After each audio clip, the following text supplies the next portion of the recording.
Fantastic, Mr. Mick Watson.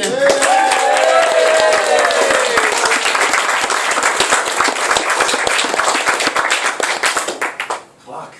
It's one of those ideas that sounded really good like a couple of months ago, and now I'm really worried.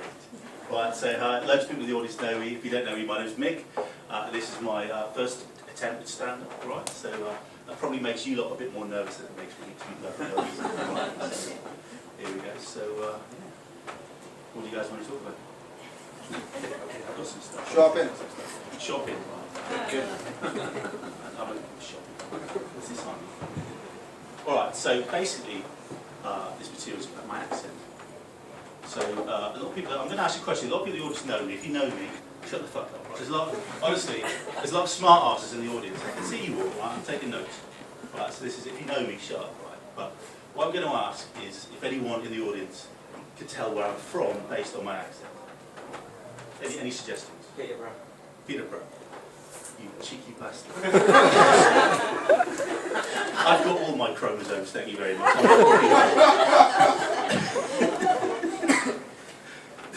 Are you from Edinburgh? Sorry, no. You're from Yorkshire. Oh, I'll get on to Yorkshire in a minute. Yeah. I've got some material about Yorkshire. Sorry in advance. Was that that's the only guess? Zimbabwe? Zimbabwe, no.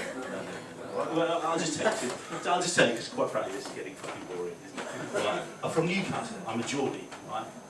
Exactly, see? Was that Washington? Yeah. And that thing I was doing, that thing that was coming out of my mouth, that was like a real accent. Yeah. Like, which as you can tell, I don't have. Right? I get this kind of reaction when I say I'm from Newcastle. People just say like you're not. No, you're not. I know where I'm from. Shut up, cheeky bastard. Basically, this story is about. I'm not going to tell you jokes. The story is about my accent, right, and about where it's gone and why I speak a little bit like this, right. So I'm from. But I know there's people in the audience who maybe don't know what a Geordie is. I don't know about the significance of being a Geordie, right? So I'll introduce you to it a little bit, right? So Geordies are people from Newcastle, and they're kind of related to humans. They're a bit like humans. So they're not exactly like humans. Humans is Homo sapiens. Geordies are a bit like Homo crapiens. Okay? So very related to humans. They look like humans. We're all bright whites. We're all born bright white. Some of us are. Serenade. So there's a certain tribe that paint themselves bright orange, but I'm not from that tribe. Okay, so they're very sociable animals, but they do much less social activities than normal humans. They like 4 things, right? They like drinking, eating, fighting, and fucking, right? And what's bizarre is they often do all 4 in the same night with the same person, right? They're very loyal. And the thing is, they talk with this really stupid, like a really broad accent. It's probably one of the broadest accents in the UK. And it's not just an accent, they actually make up words as well. It's words that exist nowhere else in the English language, the Geordie accent, right? And the thing is, I don't really speak with a Geordie accent, but I used to. I have a Geordie accent. I kind of keep it in my back pocket for when I need it. I don't generally need it, but I still have one. So this is the story about where my Geordie accent went to. Sorry, it's a bit kind of hot. We thought we'd make you all really hot, sweaty and uncomfortable for the comedy night, so that really brings all the lines.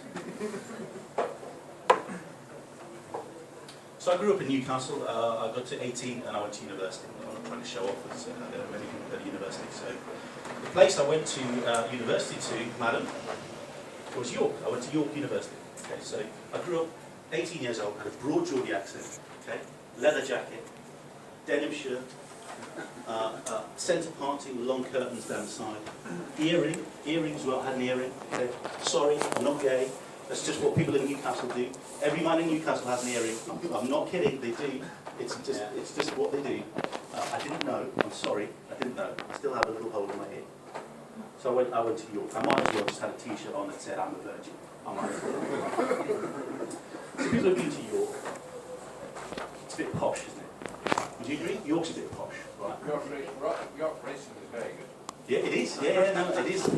That's not funny, but it is. It is. It's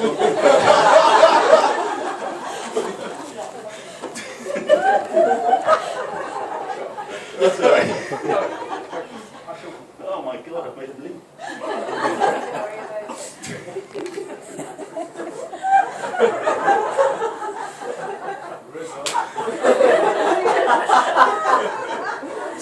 is, right, the thing is Yorkshire isn't posh, right? I'm sorry, you might want to close your ears for this. You'll probably leave for this. Because Yorkshire isn't posh. Now, I do kind of, I have a slight issue with people from Yorkshire, right? The first issue that I have with people from Yorkshire is Yorkshire tea, right? Yorkshire tea. Yeah, Yorkshire, fuck off Yorkshire tea. Tea isn't from Yorkshire. If you grew tea in Yorkshire, it'd be rubbish. No shit. It's from India. Tea's from India, it's from China, it's not from India. Fuck off Yorkshire tea, right? And then the other issue I have with Yorkshire is the men from Yorkshire. Men from Yorkshire are a certain type. They're real men, you know what I mean? They're like home from the granite of the Yorkshire Hill. I'm from Yorkshire! I'm from Yorkshire! They're like painfully Yorkshire. Cup of tea! Do you want a cup of tea? And it's just, yeah, they have this phrase which they say, I'm sure you'll back me up, call a spade a spade. Call a spade a spade. It's just like, what are you talking about? What do you think the rest of us call a spade? I have my snow lifting device. I have an organic, ethically funded shovel. It's a spade, everyone else calls it a spade. And obviously what they mean is they're talking about being honest. They're talking about what they're saying is that kind of, when they see things, they say things as they are. They say it as they see it.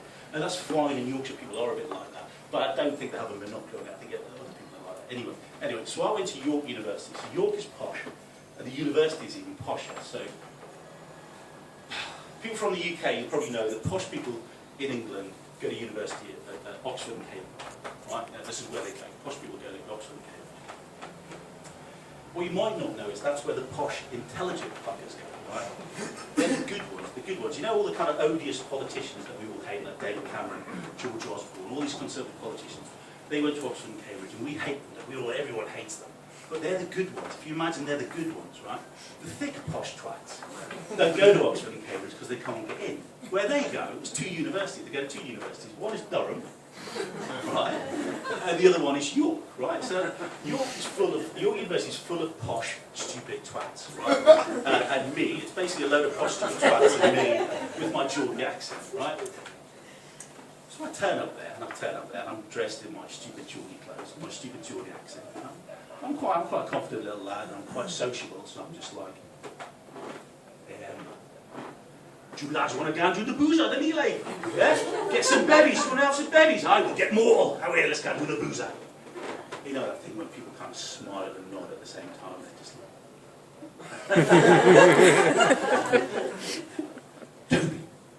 Toby, can you understand anything he's saying? No, talking, I think he's from Poland or something. This is God's honest truth, right? I've been there for 4 weeks. I lived in a halls residence. I lived with 8 other people. So it's quite close proximity to 8 other people. I lived there for 4 weeks, and this girl looked at me one night and she just said, I haven't understood a single word you've said for the last 4 weeks. I couldn't understand a single word. Isn't that harsh? Isn't that harsh?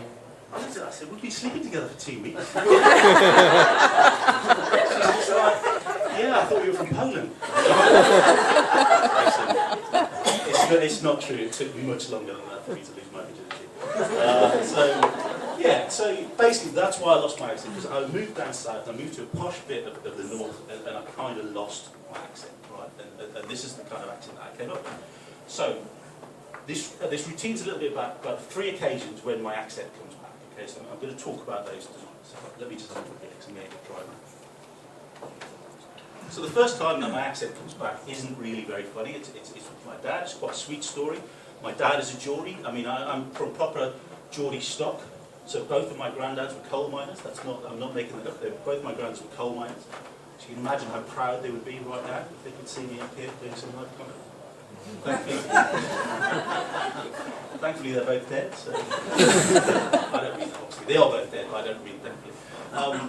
But my dad is a Geordie. He speaks in Geordie. He speaks Geordie. And so when I speak to my dad, I also speak in Geordie. We converse in Geordie. It's very sweet. My accent comes back. As soon as he's there, my accent just instantly comes back, and I speak in a Geordie accent. It's a little bit weird for people who don't know me that well, because all they can see is me talking with a weird accent to an old guy. And they don't really know what's going on. They don't really know how to kind of take that in. But anyway, that's the first time. Right. Are you from Yorkshire? I'm really sorry. You're doing shifts? Are you from Yorkshire? No, sorry. Sorry to anyone I offend, really. I don't mean it much. And I'm going to look at some of the guys in the room tonight, because I know kind of some of the guys are going to agree with it, right? So the second time when my Geordie accent comes back is when I talk to people who, and I don't really know how to kind of phrase this in a politically correct way, but what I mean is people sort of manual labourers. Do you know what I mean? I'm talking about plumbers, builders, electricians, people with a trade, right? I talked to an Australian friend of mine. I told her this story. She's like, "You're talking about tradies. Tradies. The Australians have a word for everything about tradies. You're talking about tradies." So I'm talking about tradies, people with a trade. So can we have just a brief sort of survey in the room? Who in the room would say they've got a trade? Like they're electrician, plumber, builder. One guy. One guy. He looks like he'd have me in a fight. So I'm definitely... Luckily, there's nothing offensive about tradies. So if you're Australian, you go to Australia. Have you ever been to Australia? No. If you go to Australia, they'll probably call it a trade. What do you do, sir? I'm a sound engineer. Okay, yeah, great, sound engineer, fantastic. See, utterly terrified. I'm terrified of you. So does everyone else work in an office? Basically. Or you're unemployed? That's okay too, there's nothing wrong with being unemployed. But basically, so the people who work in offices, right, are kind of men, or at least I am. I'm terrified of traders. I'm utterly terrified of traders. I'm utterly terrified that they're going to find out that I know nothing. I can't fix anything. I'm utterly terrified I'll go into the garage and they're fixing my car and I say something like, is it the carburettor? And the mechanic just looks at me with a sneer on his face going, "Your car doesn't even have a carburettor. What kind of man are you? I'm surprised you even have a penis." I'm terrified that I'm going to find out that I know nothing. I know nothing about this stuff. So of course, as soon as I have to interact with a tradie, right, my Geordie accent comes back, because I think it gives me some kind of cloak of manliness, like a cloak of manliness that will protect me from the tradie. Right? So imagine the scene. Imagine the scene. I'm at home and I'm in my office, sort of doing some stuff on the computer. That's what people in offices do. All right, nice one. Darling, could you make me a coffee, please? Darling, do we have any soya milk, darling? Have you soya milk? Have you semi-skimmed, organic, ethically traded soya milk, darling? Yeah, can I have an organic, semi-skimmed, organic, ethically traded latte, please? I really fancy a latte. Thank you, yeah. Thank you. They knock on the door. Darling, that's probably the plumber. I'll get it. Open the door. Are you the plumber? Are you the plumber? Are we? Come in, man. Come in. The boiler's fucked. Aye. There's no hot water. There's no hot water. Honestly. I stink, man. I've not had a shower. There's no hot water. Come in. Are we a plumber? Aye, come in. Are you the plumber? Come on in. Here, pet. Make us a cup of tea, will you? I'm two different people. It's utterly just ridiculous. And just as an aside, right? As an aside, if any tradie tries to do anything on your house that doesn't accept a cup of tea, tell them to get out. Right? They all drink tea. If you say, "Do you want a cup of tea?" and they say, "I'd rather have a coffee," just get out. Right? You're not a good tradesman. Get out. You drink tea. So that's when and I know there's people in the audience. We all react differently when we're talking to different people. Definitely tradies is one of them. So the final time, and I know, again, people in the audience will definitely identify with this when my Geordie accent comes back. And I know everyone's the same. Right? And it's rough pubs. Right? Rough pubs. Right? When men go into rough pubs, they're thinking one thing. Right? Men like people in this room, maybe the trainees are different, but men like all you men in this room, basically, when you go into a rough pub, I know what you're thinking, because I'm thinking exactly the same. It's, how do I get out of here without looking like a coward? How do I get out of here without looking like an utter coward in front of all of my friends, or my girlfriend, or my wife, or whatever? How do I get out of here without looking coward? We convince ourselves, I've had one drink. We'll have one drink and get out of here. So rough pubs, right? Rough pubs, my Geordie accent. So I'll tell you a story now. So a couple of years ago, I moved to Edinburgh. And at the time, I moved up with a friend of mine, a girl called Emily. Some of you know her. I moved into a house down south of Edinburgh in Cameron Tour. Very nice.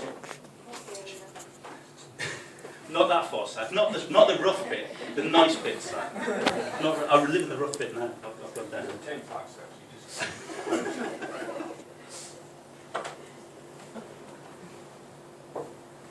So Emily moved into a place called Dalry. Anyone know Dalry? No. So it's a little bit rough, isn't it? A little bit. It's not really rough, not like you'd never go there, but it's a little bit rough. Just a little bit rough. And she moved to a place called Caledonian Crescent. It's a big sort of crescent just off Dalry Road, right? And I knew it was rough as soon as I turned up there, right? And the reason why I knew it was rough is because, I don't know if you've been to Caledonian Crescent, right? There's just loads of dog shit. Right? It's fucking unbelievable. I moved up from Reading, right? In Reading's a shithole, but we don't have dog shit, right? There's no dog shit in Reading. It's just like we've solved that problem. We solved that problem years ago. I'm surprised. What the fuck's that? What's that dog shit? What's that doing there? We solved that problem years ago. Why have we got dog shit, right? And I'm just like, I mean, this isn't just one dog either. That's why I thought, benefit of the doubt, I think maybe this is just one bad owner, one dog. Dog has a shit today, 365 shits. That's quite a lot of shit built up over the... This wasn't one dog, right? You could tell this wasn't one dog. The way you could tell this wasn't one dog, right, was a number of different ways. The different sizes. That's one way to tell. Different colours. Right? Different consistencies. I mean, you know, some of them were solid and some of them were really not. I mean, if this was one dog, that dog needs to go to the fucking vet, right? That dog needs to go to the vet. It's not one dog, but tons of dog shit in town, right? And we've solved the problem of dog shit, haven't we? Has anyone got a dog? No one's got a dog. No one's admitting to it. You've got a dog. Oh, it's all right. It's all right. This isn't offensive. This isn't offensive against dog owners. It's all right. It's not. You pick up the... No, you do. That's what you do. That's what you do. But just as an aside, I was at Portobello about a year ago. A woman On the beach? walking in a Labrador on the beach. Yeah. Big, dumb. Just walk on. It's worse, isn't it? It's worse in the sand for some reason. it's sandy. Anyway. Well, we solved this problem because you pick them up. I don't have a dog. My dad's got a dog, and he takes out the carrier back. So you walk in the dog. And this whole process is highly amusing because humans domesticated dogs so they could work for us, right? They were working animals so they could do stuff for us. Roll on a couple of centuries and we're picking up their shit. I mean, isn't this weird? I mean, the whole process is just weird. I mean, your dog is there, it's done a big dump, and you get down there, right next to it, and you're thinking, I really don't want to do this. I really don't want to do it. I just want to walk away. Someone might see me. I really want to. The Guardian says I have to pick up the shit, so I've got to pick up my shit. So you get out your little bag like this. You start eating, you get down, and you kind of.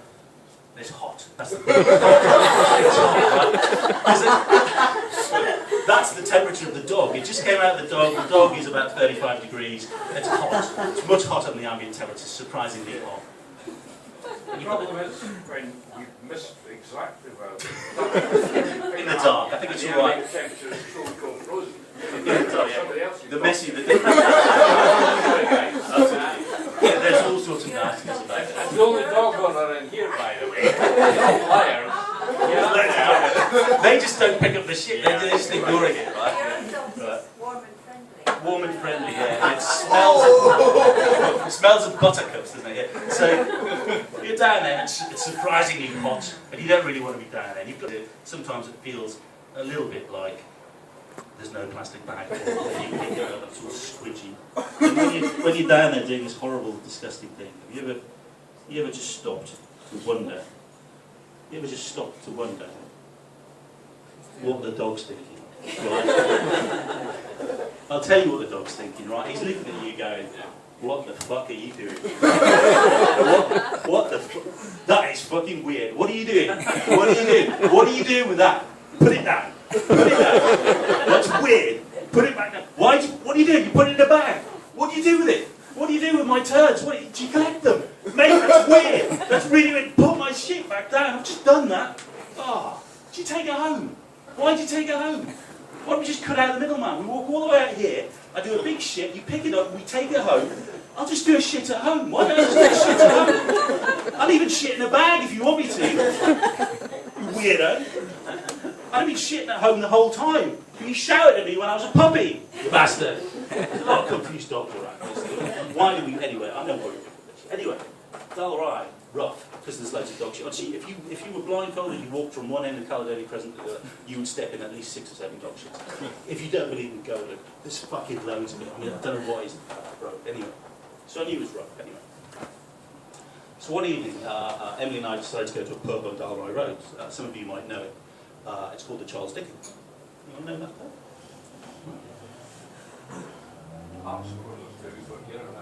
Yeah, I obviously didn't go in there when the football was on. I would have been terrified. I was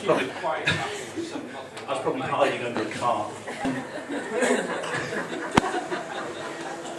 So the Charles Dickens, right? The Charles Dickens is a rough pub. I mean, there's no doubt about it. The Dalry is semi-rough, but the Charles Dickens is a rough pub, right? You go in there, it's just men in string vests, right? Right. Men in string vests drinking. It's like they started drinking in 1982. And they haven't stopped. Right? No solids, right? This isn't Ralphie Nesbitt. Ralphie Nesbitt is a pile of crap. Ralphie Nesbitt is fat, right? Scottish alcoholics aren't fat, they're skinny because they don't eat food. They just drink, right? They just drink. So it's full of men, right? Full of men. Men and women who look like men, right?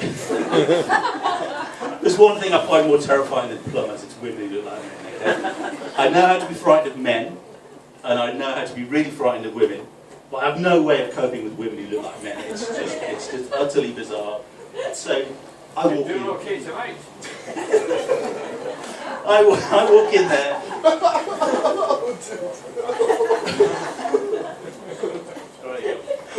We'll just smooth over that one. I don't know who you're referring to. So I walk in there. What's good? And I'm instantly terrified. I mean, it's because I recognise the pub. And Emily's oblivious to this. Women just think that the pubs are just party places where you get pissed and everyone has fun and dances, right? Men have a completely different experience of pubs. But anyway, so Emily's completely oblivious. You go, I don't know if you've been in there, right?